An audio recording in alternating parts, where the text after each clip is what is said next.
Welcome, new apprentices. Settle down. Today we're diving into an explainer, a grim postmortem really, on the absolute ultimate failure of the human spirit. I stand before you in the ash-covered robes of the High Master Sorcerer to recount the tragedy of my former pupil, Friedrich. This is a dark fable of wasted potential, and listen closely, because you need to absorb its lessons if you have any hope of surviving your training here. Now, I want you to ask yourselves a piercing question, right here on conscience. Why is it that you, just like Friedrich, constantly seek a back door to the high hall of the Empyrean? Why do we always choose the alluring abyss of unearned power over the slow, arduous, frankly unglamorous path of true mastery?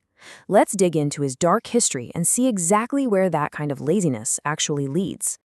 Let's start with part 1, the monument to failure.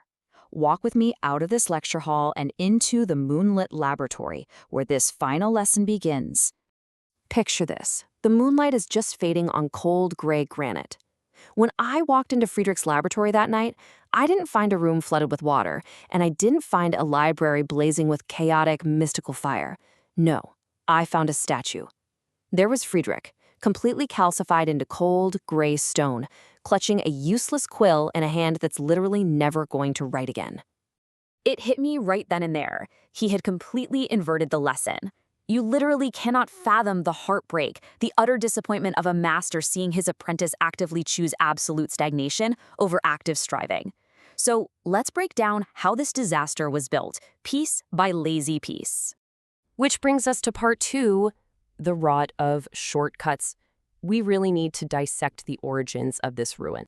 Here is the precise roadmap of his ruin, the 4 horrific sins. You see, the human soul rarely fails all at once, right? Friedrich failed sequentially. First, through the rot of microambition, then intellectual gluttony, falling into the trap of comfortable fantasy, and finally, passive surrender. Let's look at that very first transgression. This is the absolute rot of the micro-level ambitious.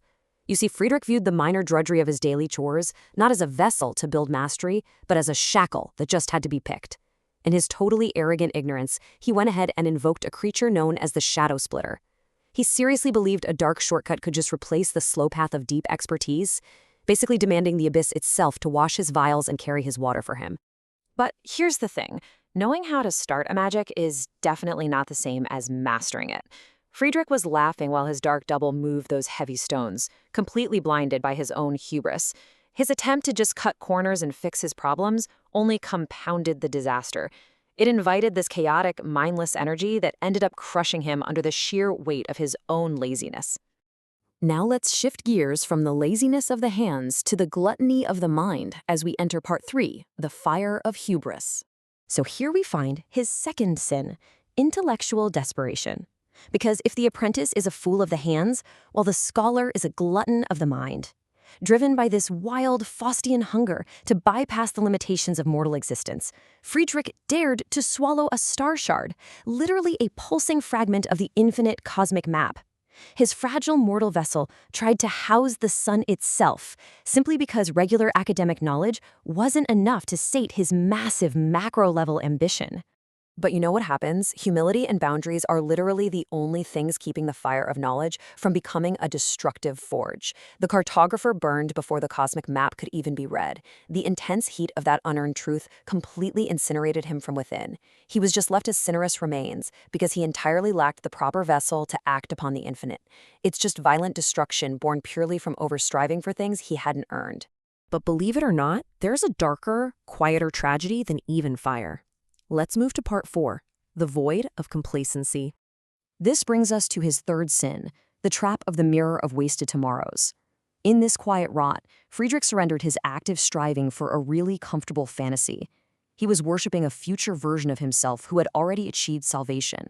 But when that silvered glass inevitably cracked, it revealed a horrific cost, a lifetime of neglected todays and withered hands.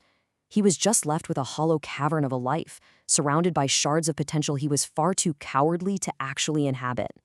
And that brings us to his final fatal night.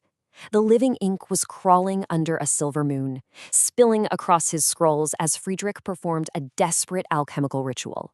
The Shadow Walker had arrived from the shifting mists of Niflheim, but get this, it didn't attack with chaotic ambition or fire.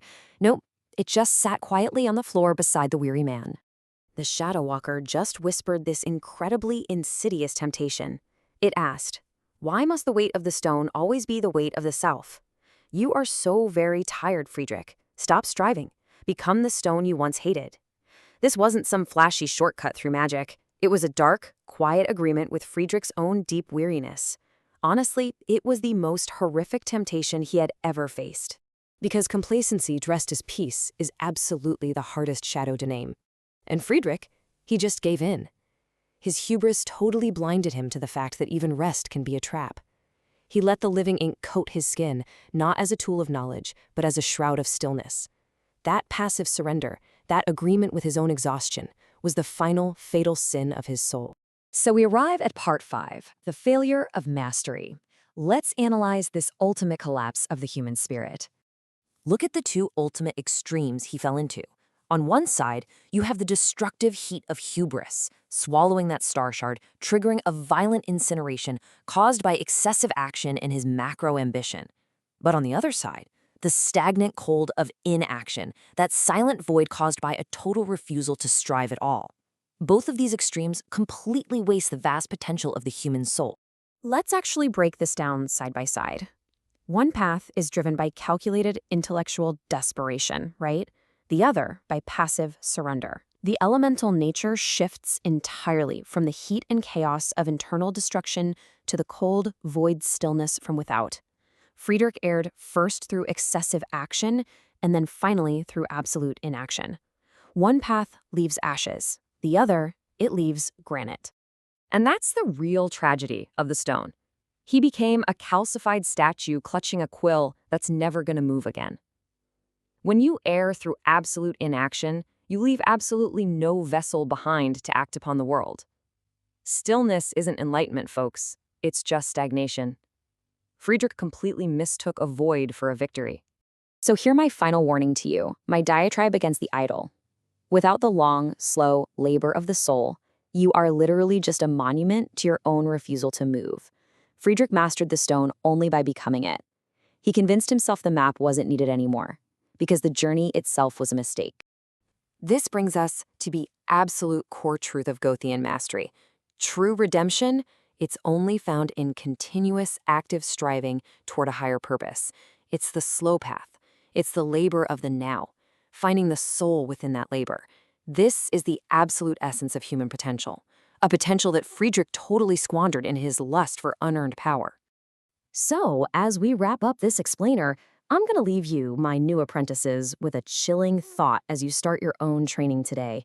Will you pick up the quill and actually embrace the long, slow labor of the soul? Or will you succumb to complacency, surrender to your weariness, and become the stone?